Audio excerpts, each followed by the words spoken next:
Welcome to the Thought Process. This is a space where I get to think out loud about life, ideas, and whatever I'm trying to understand in the moment.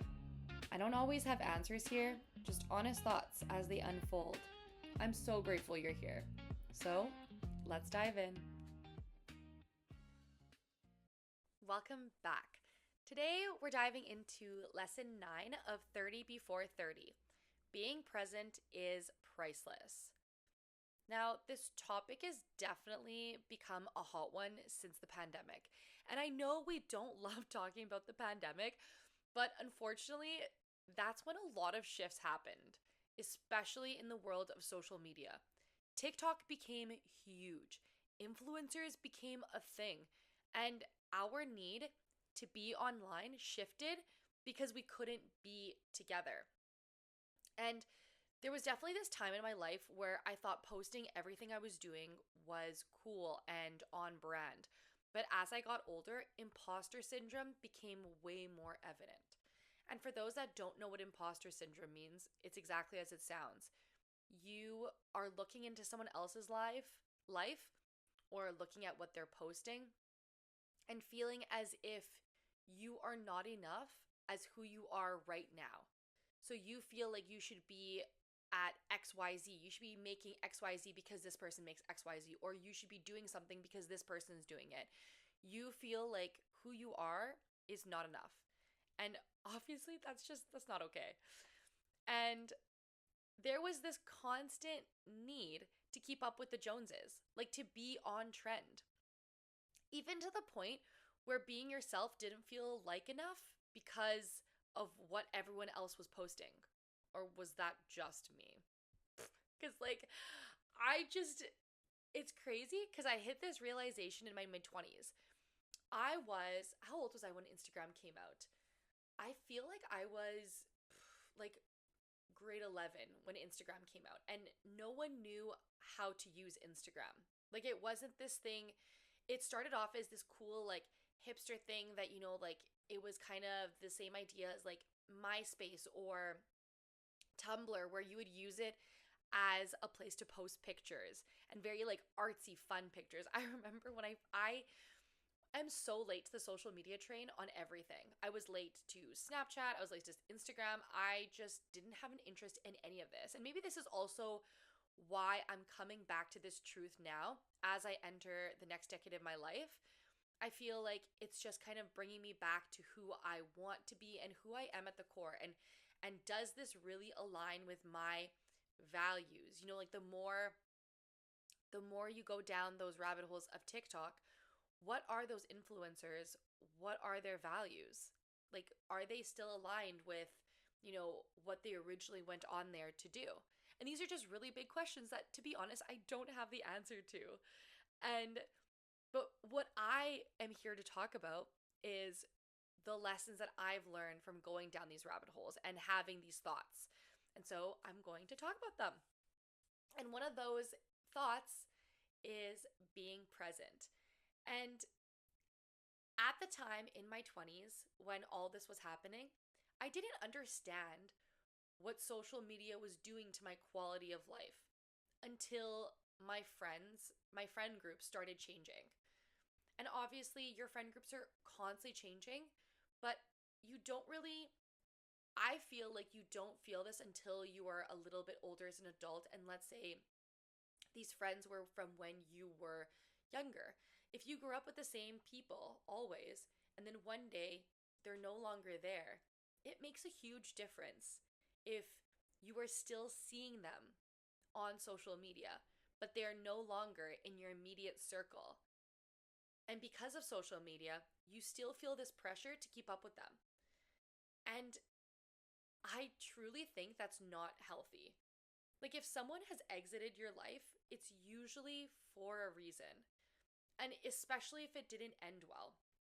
And there's no reason to keep your heart and mind suffering by constantly checking in on their life and seeing what trips they're going on, seeing if they're engaged. Like, things like this just don't have a purpose if they left your life in a way that wasn't like rainbows and sunshines.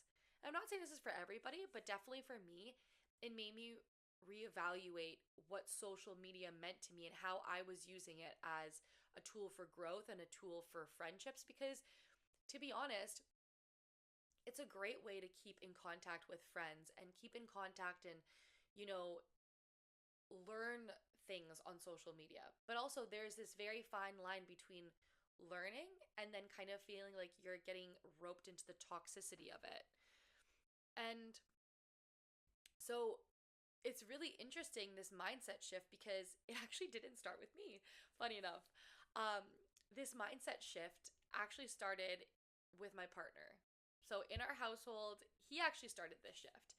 And he just wanted to, quotations, stop wasting his life on social media. So he deleted it during the weekdays and only re downloaded it on weekends. And at first, we saw this huge shift. Like, you saw a huge shift in his mood because he was no longer comparing himself to other people in his, age bracket or, friend groups. It was just, if people really wanted to see you and hear you, if there's a will, there's a way. Which ironically, during this period, I'm pretty sure we were getting invited to weddings. We were getting invited to weddings through his social media, which is so funny looking back. And it's funny because, you don't think about how it is a form of contacting people.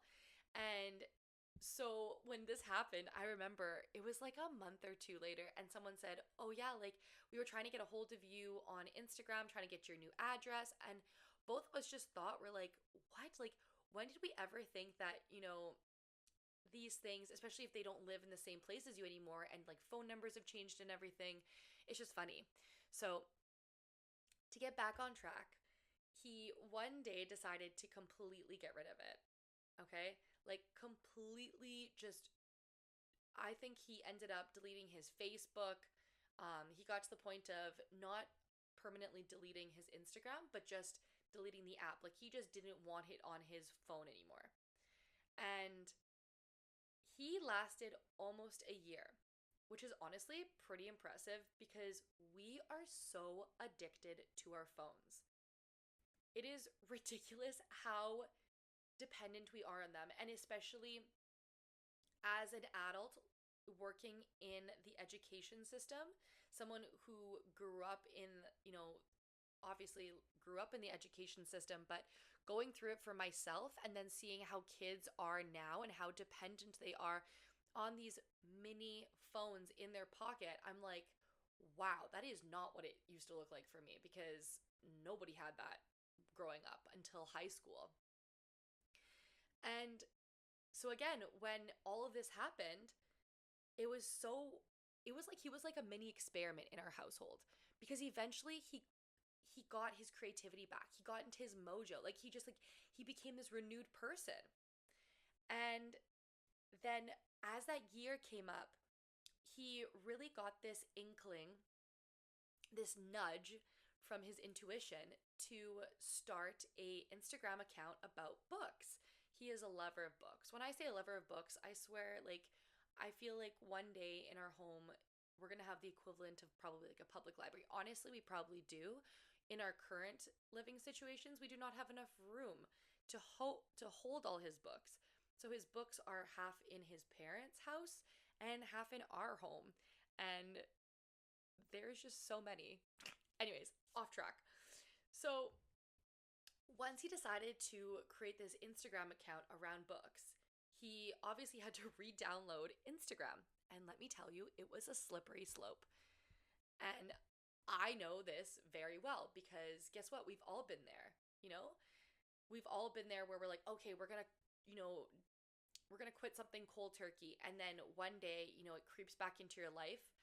But a lot of the time, it's easier to do things cold turkey than it is to slowly inch out of them and have like a healthy relationship with getting rid of something, as if we're talking about some crazy addiction. It is literally social media. Anyways, he ended up going down this rabbit hole he didn't think would affect him, but it did. It's unfortunate because so much of life happens online. But as humans, we don't have healthy relationships with it. And so fast forward to June of this past year, June 2025. I was almost done the school year and I was completely in a slog. Like when I say I was in a slog, it was as if I was in a depressive state. And for what reason?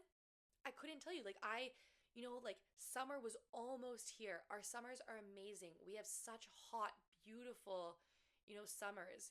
And our winters are so long that we crave the summer by the time it's coming. So I should have been excited. We were a couple weeks away from summer break. And I just couldn't move out of this weird headspace. So instead, I was on the couch doom scrolling with no light at the end of the tunnel. I couldn't get myself out of this mindset. I felt bogged down by everyone else's like amazing lives, what they're doing, the trips they're going on, as if I don't live a good life too.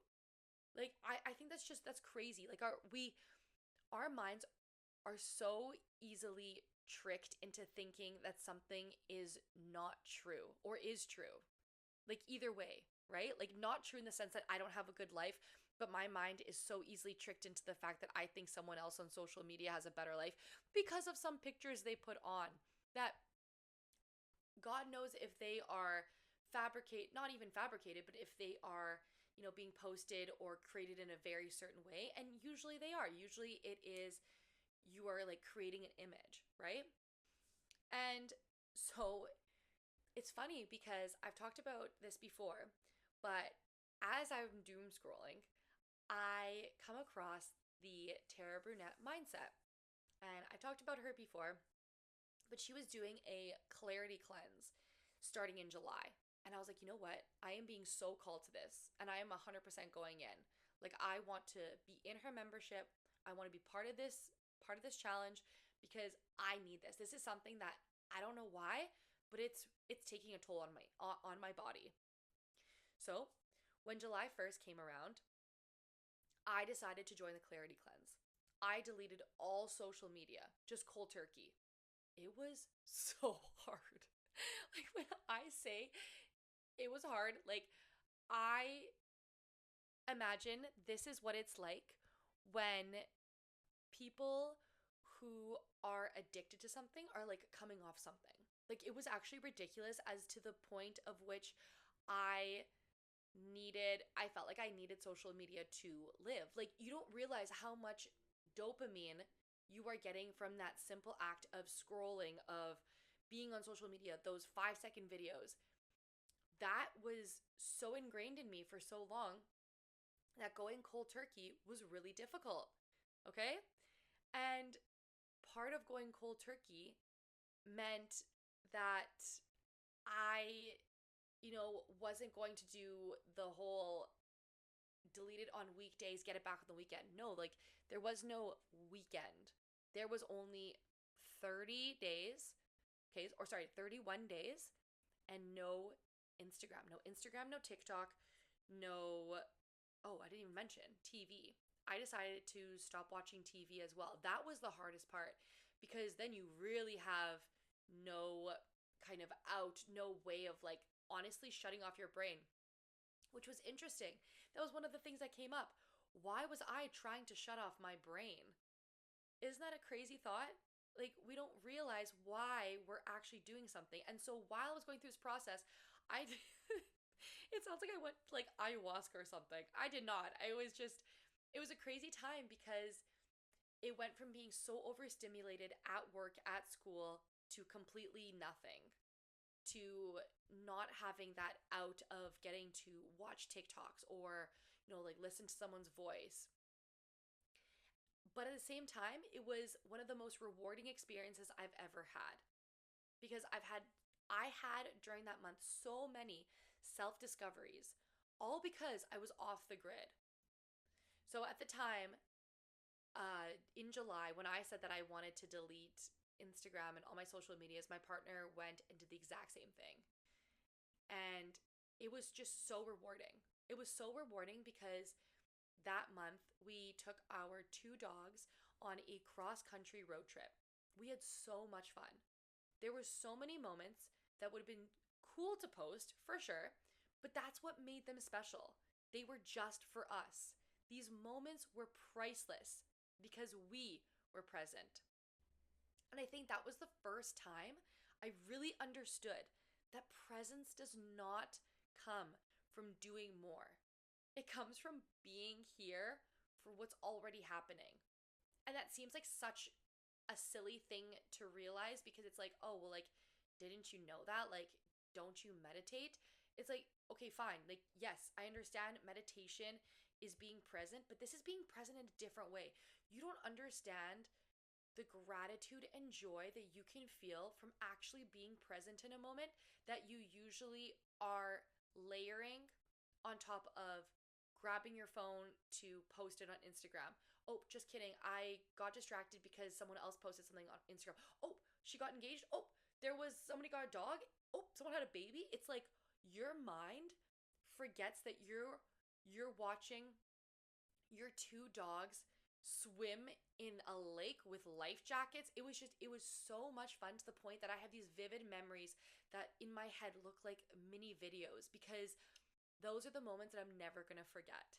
That I'm never going to forget because I didn't have my phone. I honestly don't even know where my phone was half the time because the only reason why I had it out was to listen to meditations, to I was gonna say journal, but that wasn't even it. Oh, breath work. I was doing breath work at the time. There was just so many things that I was using to expand versus versus contracting versus getting my mind so narrowed, so narrow-minded that I could only sit on social media. And yeah, I'm not saying that month was easy. When you're used to reaching your phone to decompress or get quick dopamine hit, you don't realize how much time you're actually spending there. So on top of that, I actually also had downloaded the app Opal. I'm not sponsored. I just it helped limit my screen time. The app the only app I was keeping was Snapchat. And even that, I really wanted to limit it to, I think I gave myself an hour a day of checking snaps and like responding to people and, getting conversations going. And Opal helped me set boundaries around when I could use it, which was really helpful because it's this huge process to get into the app to then be able to like talk to people or do whatever you wanted to do. And the way that Opal works is that if you're trying to get in during your off limit hours, so I've set it to even now, okay, that I still have Opal because I'm done that clarity cleanse, but I never re-downloaded Instagram. I don't actually have the physical app on my phone. I only have the web browser. So what happens is that if I really need or I really have that inkling to like go and check Instagram, I have to go into the Opal app, hit this pause button. Then it takes me through a whole breathing session of like 6 seconds. Then I can hit pause. Then I can select up to 15 minutes. I'm telling you, it's this whole process that you don't even think about. Then you have 15 minutes of doom scrolling. But that's it. Once the 15 minutes is up, it actually shuts the website or the app down and you can't access it again. And so if you really want to, you can keep doing that, but it's like this cat and mouse game that it is so much work. So anyways, I still set it on my phone because I want to make sure that I am present for most of the day. I give myself it's actually set every single day of the week. Every single day of the week from 9 a.m. to 5 p.m., I cannot access any social media apps or websites. And after that, I'm free to do it. But most of the time, when it's past 5, I've already forgot what I wanted to do because most of the time I get this like midday urge. And yeah, so I lose the urge to check things out. And so to go back to that clarity cleanse month, during the month, I had to get creative. My brain needed stimulation, as I just said. Like, I can talk a mile a minute, but when it came to trying to calm my brain down, I realized that I was suppressing my brain by watching TikTok videos, watching Instagram reels, and I would get caught up in that for like hours after work. And so I needed that stimulation. So I picked up these random hobbies. I remember on our cross country road trip, I had like almost a duffel bag dedicated to like hobbies. I had crocheting items. I had adult, those like adult coloring books that are just so satisfying with the alcohol markers. I bought myself a box of like those fancy markers. I bought coloring books. I bought a bunch of new books. I was reading. I was listening to audiobooks. It was just I had to find something else, and I know this wasn't the answer, but I had to find something else to kind of stop that craving of the dopamine. And like I said, there was already that point of me cutting out TV. And so it's funny because during that month, it was the really big month for the Blue Jays. So my partner and I, our pact was that the only TV could watch was Blue Jays. That the Jays they weren't affected by our clarity cleanse. But going through this whole process made me realize how often I wasn't actually tired or overwhelmed. I was just disconnected from myself, which I think is super ironic because this past week has been extremely exhausting at work.